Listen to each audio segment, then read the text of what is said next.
Hello and welcome to the Big Ideas Show. I'm Lou Batchelor and today I'm joined by Angus Cameron from the East Cliff Creatives. Hello. Hello. Hello, thank you for joining me today. Thank you. And can you tell us in a nutshell, what is East Cliff Creatives? East Cliff Creatives is simply a creative community that focuses on collaboration. We have around nearly 50 members of different skill sets, from artists to photographers to filmmakers, and we come together to support each other and work on collaborative projects as a group, but also with the wider community. Brilliant. We're going to be hearing more about that after these titles.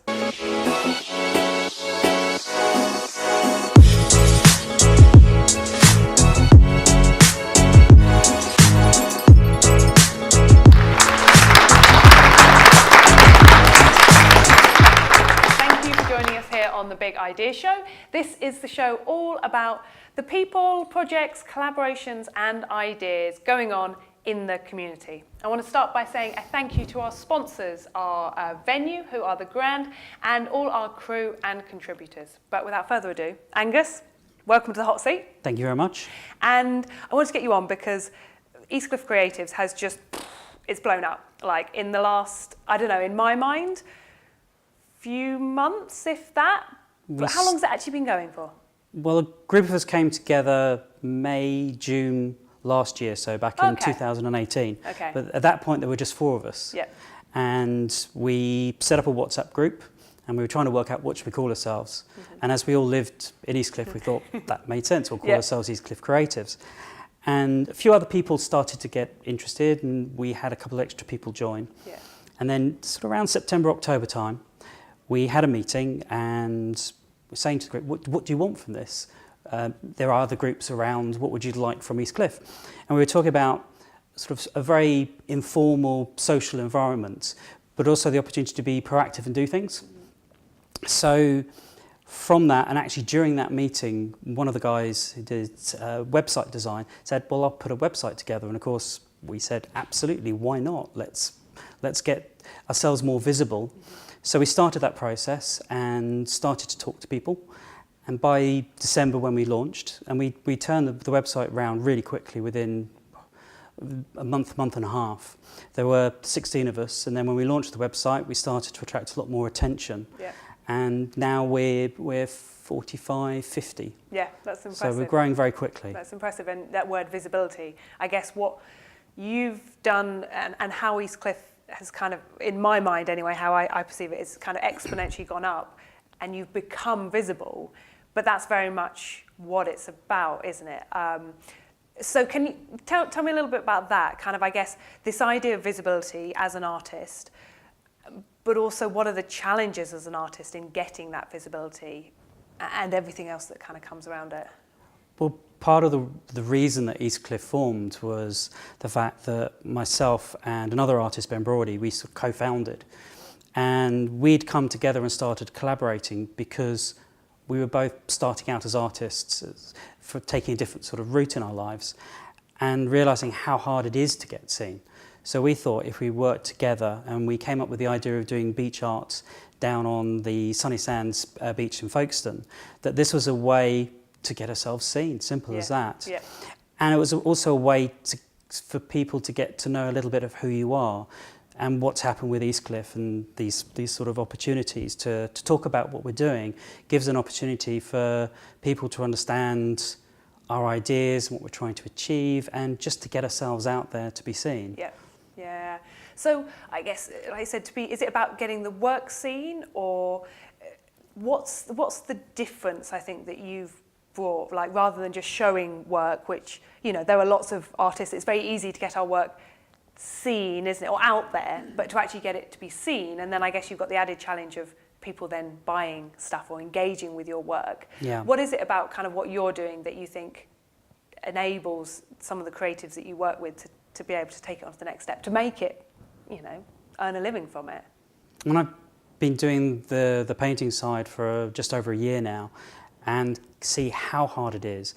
The irony is that the platforms are now out there to give people opportunities they never really had in the past. So all these online shops and environments that people can get seen, which is fantastic. But the problem is everybody's doing it because they see how easy it is, and it is. But the reality at that point is, from a consumer, it's very hard to, you have so much choice, so it's very hard for the painter or the creative to get seen. Yeah. And it's been a hugely challenging process. And what's interesting with Eastcliff partly started in this way as a way to get seen, and definitely through the support and working with other members, this idea of strength in numbers, that when you're working in a larger group, that, for example, with social media, there's more of an opportunity for people to share and reshare and retweet and all these things that allow your work and our other members' works to get seen, which is fantastic. But what sort of happened with Eastcliff is it's evolved more into this idea of collaboration. So there is collaboration as working together as artists to help get ourselves seen, but sort of beyond that now, where the projects themselves are becoming a core of the group, and they're not necessarily in any way a sort of commercial process, or we're not creating necessarily commercial products, but they've become a way for artists to work together, where often a lot of artists work in isolation. So it's really nice to be able to create this social environment, which is being proven again and again. Seeing so many of the creatives that are meeting up in different sets of groups, collaborating on little projects, sometimes to help each other, sometimes purely just to get involved and challenge themselves. Yeah, and I guess when people start working together, there's more you're more invested on you. If you've spent time with someone to create a project, you get to know them, and then you do become the champion for them, because you get the deeper side of it, isn't it? Beyond the work that we may see. Yeah, one of the projects we set out and we started with at the beginning of the year was a project called Our Take on Spring. Yeah. So the idea was to randomly choose pairs of creatives and take a theme.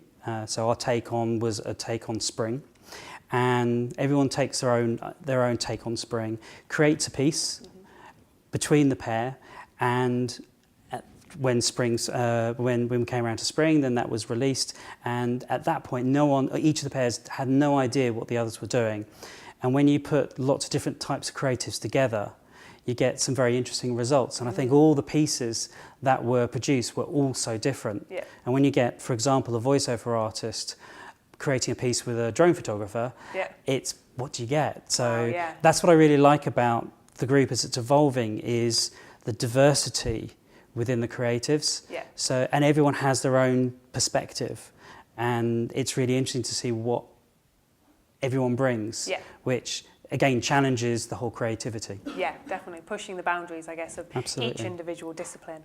It's great stuff. Okay, we're going to take a quick break now, and after that I want to hear a little bit more about your story and some of the mindset going on behind it. We'll see you after this break.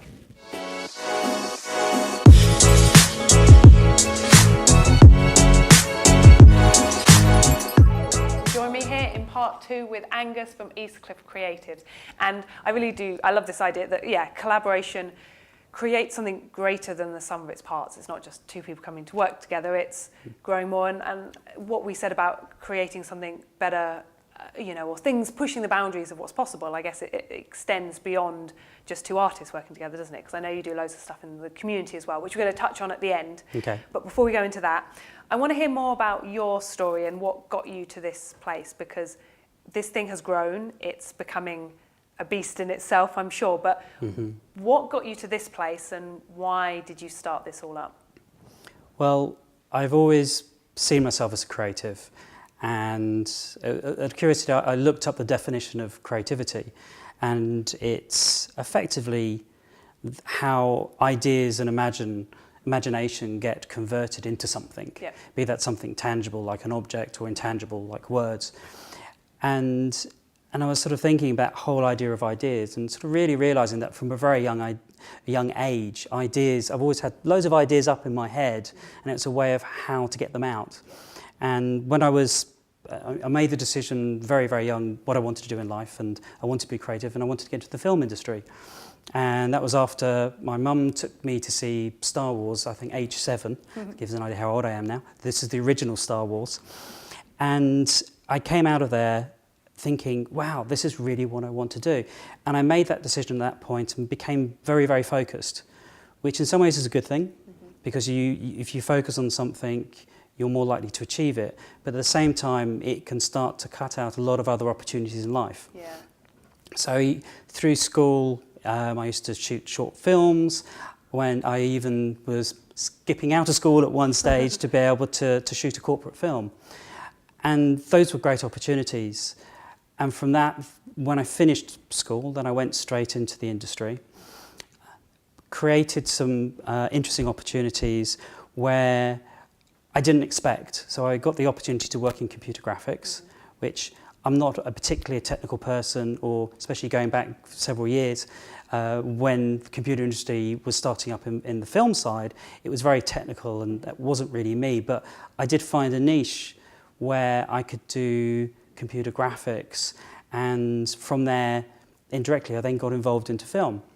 And the first film I worked on was a Bond movie, which was fantastic. Nice and it was at a time when it was a mix of the digital world, which is where I've sort of come in from, and the traditional world of film. And it was a great thing where nowadays, if you have models, they're all CGI and they're all built into a computer. But back then, we were still using real models and going on set and blowing them up as well. So that was great fun. It was like being 7 years old and seeing the spaceships flying around in Star Wars, going, well, I'm playing in that way. So it's fantastic as an opportunity. And then that became my career. For nearly 30 years, I've been involved in the film industry. I've worked in visual effects and then stereoscopic 3D, which is where you put the 3D glasses on, and we supervise 3D projects for various films. And then also got involved in the colour grading side and ultimately the virtual reality side as well. So I've always been involved on the cutting edge of the filmmaking side, and it always sounds very glamorous, and it always sounds like, which actors have you met and what have you done, what films you've worked on. And you look back and absolutely there have been some fantastic opportunities, but there is another side to it, which is it is very deadline driven. It can be very stressful. The hours can be horrendous and can impact your personal life. And that was something that I have found throughout, that although it is my passion and I love my job, and I never wanted to do a 9-to-5 job, I always wanted to be creative in some way, and this was a perfect fit. There is another side to it for sure. So was that where you kind of decided, right, that's the next step, is coming out of that? Was it a kind of instant thing you decided one day, right, actually I want to go more creative in the more craft kind of based on arts, as opposed to the kind of the more technology side? It wasn't, so I suppose, it was something that sort of built up over time. And the key point was when I was working on a project in London. I had a company based up in London, and we had a really heavy period, and I'd only recently moved out to Folkestone, so I was doing the commute into London. And it was when I was realising that I would be finishing at 10, 11 o'clock at night, realising it wasn't much point to get on the train, to get home, to get into bed, to get back up and then back in, that I was sleeping on the sofa at work. And once or twice, that's fine, but there was a point that I think in a 2-week period I was sleeping on the sofa virtually every day. And it was like, there's a quality of life thing here. And as much as I enjoy the industry, I also want to pursue my own creative endeavours. And as much as working on big films can be fun, you're always working for someone else. And that was the sort of the seed, partly to improve my lifestyle. I was living on the coast in Folkestone. I wanted to enjoy it, and I really wasn't having that opportunity. And at the same time, to push myself to be a creative in my own right and push projects and ideas. And Eastcliff Creatives in many ways has become a project management job as much as anything else, which draws on the skills that I suppose I've had through my career, but then, and with a lot of it, is really challenging what I've learnt and how to push myself again in a different way. Nice. And I heard something there that I've not kind of heard you say, and correct me if I'm wrong, but I kind of see something potentially. You said at the end of the first half about this idea of by collaborating, you push your own creativity. And it sounded like what you were doing, because it was always on the cutting edge, you were having to do a set thing a certain way because it's much more technical. And there's not really much chance, although it's it would be described as a creative profession, I guess you don't get to explore, experiment, play like you would in other areas, because it's technical. Like you said, you were kind of at the cutting edge of what you were doing, so you have to keep doing that versus going, you know what, let's try something new. Would you say that's about right? That exploring new creativity, whereas the more you focus, you said, because you were so focused about what you were doing, you didn't get the chance to try other things, to go, oh, that looks interesting, let's bring a bit of that new discipline in. I mean, yeah, you are definitely limited within the film industry because very simply, the film industry is a business. They say the film business, and that's very much, it's the second part. Yeah. Yes, there absolutely is creativity involved, but that is curtailed by the business side and deadlines and the realities of budgets, all those things. I suppose by what we're doing now is basically trying to personally from my side is sort of free myself up from that process. It has its own challenges because when you're developing these ideas without that sort of safety net, you can easily fail. Yeah. And it's about bringing people together, which is what I'm finding. And you can do a certain amount of networking. I mean, film is collaboration, absolutely, in many different ways. It's a hierarchical system. And what I'm interested in exploring, especially with Eastcliff, is this concept of networking at a sort of very sort of deep sort of level. And so far what I'm finding is that it is working. Yeah. And in some ways I'm quite surprised, which is really nice. It's good to be surprised in that way. And it gives me a lot of energy to keep pushing to see what we can achieve with it. Yeah. Plus my own projects as well that I'm developing. Really nice. And again, it's about that work-life balance. Yeah. And the curious thing is now I do start to feel I'm as busy as I think I ever was. But the great thing is I'm not doing a commute and I'm doing it on my own terms. Yeah, and that's kind of, I guess, what it comes down to, isn't Absolutely, it? Being able to work hard, but because you love it. So, passion, what are some of the upcoming projects? I know Eastcliff's got loads going on, but what are some of the kind of key upcoming ones that people might want to either look out for or get involved with? Project-wise, at the moment, we have our take on, which will run through the year. So we've done spring, and we're in process on summer now. We'll do an autumn and a winter. That's a fun sort of internal project, which it gives the opportunity for the creatives to get to know each other in a different way, which I think is really nice. Then the big project that we have coming up, which will be at the end of June, is our Beach Poppies project called Lasting Memories. Yep.